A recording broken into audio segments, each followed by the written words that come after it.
Thessalonians. They're two really short books written by Paul.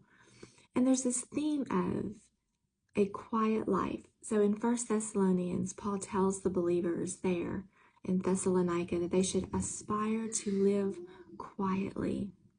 And then in Second Thessalonians, he tells them to do their work quietly.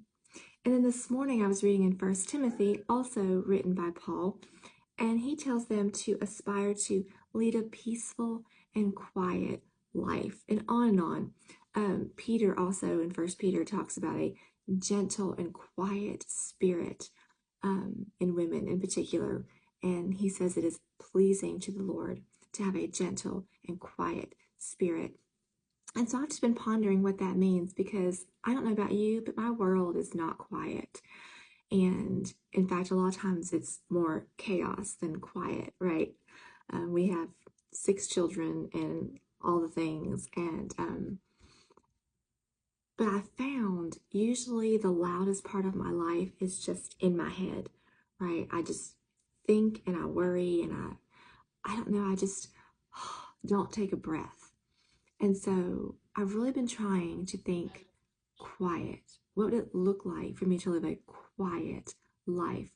And in this quiet, he means peaceful. He doesn't mean like you can't have a loud personality. You can't. It's more just a peaceful spirit. It's about our spirit, right?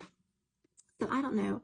I would just encourage you today to pause and seek quiet in your heart, in your mind, in your spirit. And what, maybe identify what is not allowing that. What is standing in the way between me and living quietly? And a lot of times it is things that I can change. It is less social media.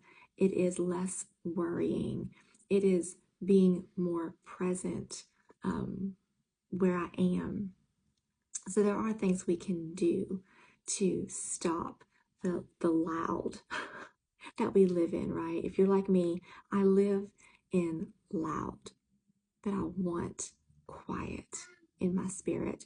So my prayer for myself, my prayer for you is that today you would begin seeking a quiet life.